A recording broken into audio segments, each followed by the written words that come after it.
Early Church Fathers, October 3rd readings, Tertullian, The Prescription Against Heretics, chapters 25 to 27, on the deposit committed to Timothy. But here again appears the same madness. They grant that the apostles were ignorant of nothing and that their preaching did not contradict itself. Yet they insist that the apostles did not reveal all things to all men, holding that some parts were proclaimed openly to the world, while others were disclosed only in secret to a few. They seize as proof the words Paul addressed to Timothy, "O Timothy, guard that which is entrusted to thee, and again, that good thing which was committed unto thee, keep." What is this deposit? Is it so secret as to imply a new doctrine? Or is it part of that charge of which he says, "This charge I commit unto thee, son Timothy," and of that injunction, "I charge thee in the sight of God, who quickeneth all things, and before Jesus Christ, who witnessed a good confession under Pontius Pilate, that thou keep this commandment." From what precedes and follows in the context, it is plain to me that there is no dark, mysterious hint here of some far-fetched doctrine. Rather, Paul warns Timothy against receiving any teaching other than that which Timothy had heard from him publicly, before many witnesses, as he says. If one refuses to allow that the church is meant by those many witnesses, the point remains. Nothing could be secret which was done before many witnesses. Nor must Paul's enjoining Timothy to commit these things to faithful men, who should be able to teach others also, be twisted into evidence for an occult gospel. When he says these things, he speaks of the matters he is then writing about. Had he meant hidden subjects known only between himself and Timothy, he would have called them those things, not these things, since these indicates what is present to both. Open preaching, no reserve. If, then, for the man whom he entrusted with the ministry of the gospel, he had added the injunction that the ministry not be exercised everywhere and without regard to persons, he would have contradicted the Lord's own public command, not to cast one's pearls before swine, nor that which is holy unto dogs, and would have implied a secretive reservation. But the Lord spoke plainly, without hinting at a hidden mystery. He himself commanded that, whatsoever they had heard in darkness, and in secret, they should declare in the light and on the housetops. He foresaw by parable that they should not hoard a single pound, fruitless of interest, that is, a single word of his. He likened his teaching to a candle, not to be pushed under a bushel, but placed on a candlestick, to give light to all in the house. If the apostles had concealed any portion of that light, the word of God and the mystery of Christ, they would have thereby betrayed their commission. I am sure they feared no man, neither the violence of Jews nor of Gentiles, and so, with still greater freedom, would they have proclaimed in the church what they did not hesitate to proclaim in synagogues and public places. Indeed, had they withheld doctrine from the churches, they could not have converted Jews or brought Gentiles in. They would have needed to set forth in order that which they sought men to believe.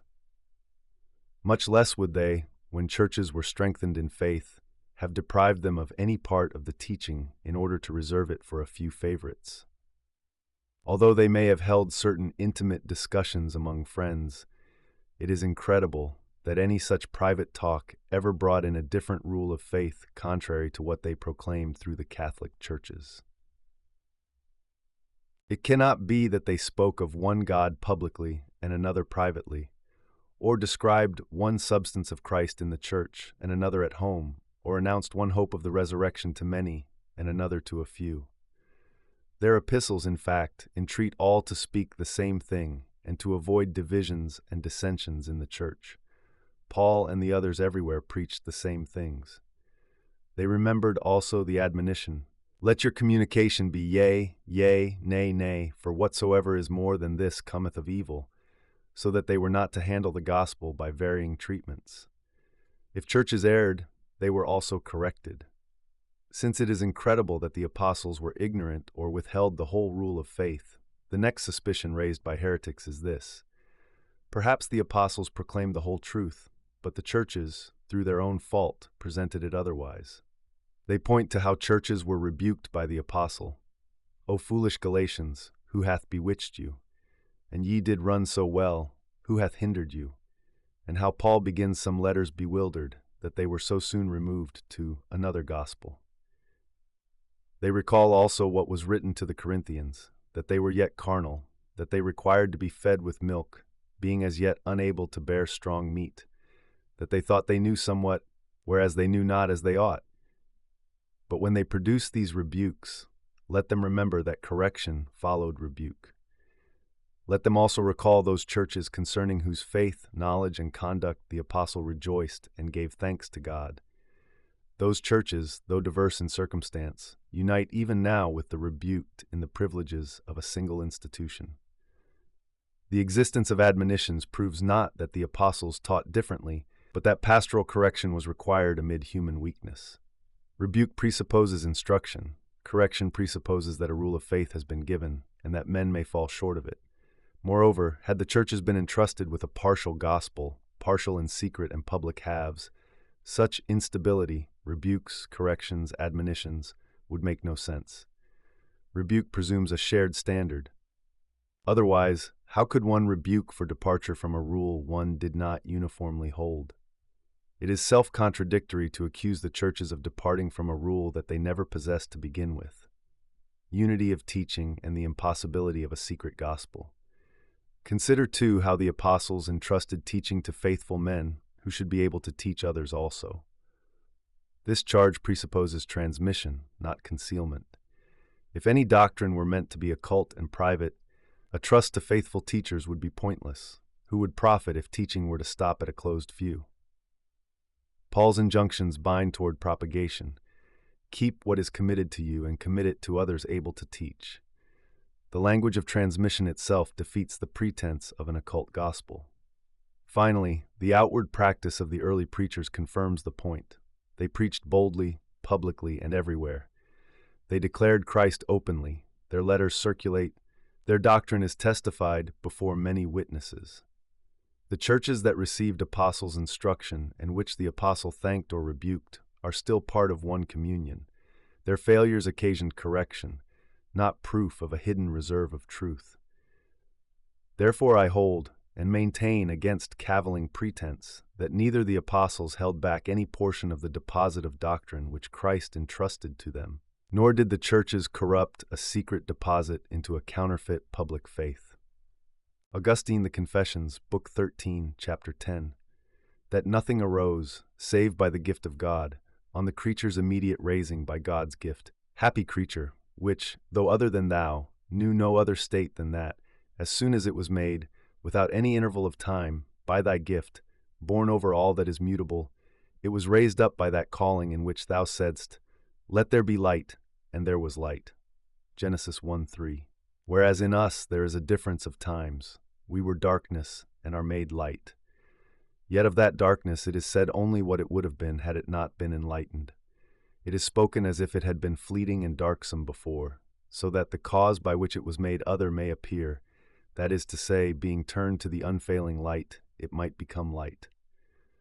Let him who is able understand this, and let him who is not ask of thee. Our need to ask God for enlightenment. Why should one trouble me as if I could enlighten any man that cometh into the world? If the creature that is other than thou is raised at once by thy gift, how much more must we seek thee? For without thee our words fall short and our understanding fails.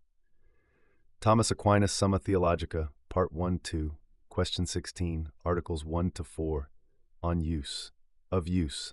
Is use an act of the will with regard to means? Objection. It seems that use is not properly an act of the will, but rather an exterior employment or a habitual skill. Use commonly names the bodily employment of instruments or the facility of habit, and such operations belong to the lower powers or to habit rather than to the intellective will.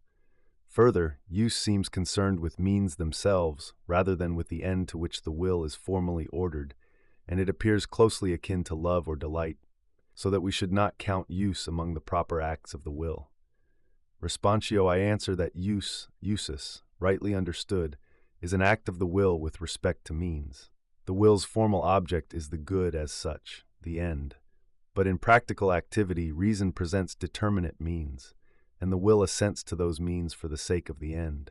Use names this deliberate consenting and applying of the will to the means framed by reason. Not merely a bodily employment, nor merely habit, but my will's practical embrace of instruments insofar as they conduce to the end. Thus my will remains formally ordered to the end while practically willing the means. This does not collapse use into delectio, nor reduce it to the lower powers. Love inclines toward the end for its own sake. Use inclines toward what is useful because it serves that end. Habits and bodily skill dispose and execute with facility, yet they presuppose the prior assent of practical reason and my will. A skilled hand may perform operations by routine, but moral use presupposes a deliberate consent under the guidance of reason. Where such consent is lacking, through ignorance, compulsion, or defect of deliberation, external use may occur without voluntariness. Therefore, use, as the willing application of means under reason for the sake of the end, is properly an act of the will. Quick summa use is a volitional act. My will, guided by reason, consents to and applies means for the sake of the end. It is formally ordered to the end while practically embracing the means. Kylie at the old mill. Kylie had known the mill race since childhood. She could read its temper by the sound of sluice and wheel. When the town asked for someone to restore the old water lift so every household might draw more freely, her hands remembered techniques before her thought did. The end, shared water for families and gardens, moved her. Habit might have driven her to begin at once, patching where wood rotted, but she paused because the quick fixes offered would not secure the end. Practical reason showed a better course, a new axle, rebuilt bearings, and a modest schedule of work with neighbors so the well would not be left dry while repairs proceeded. Kylie weighed cost, time, and teaching an apprentice the right joinery. Her will consented to those fitting means. She refused the cheap, temporary patch and organized the proper work. Her skill executed what her will had embraced. When the lift ran steadily and the town drew clean water through the heat, Kylie saw that the end she loved was made real, only because her willing embraced the fitting means.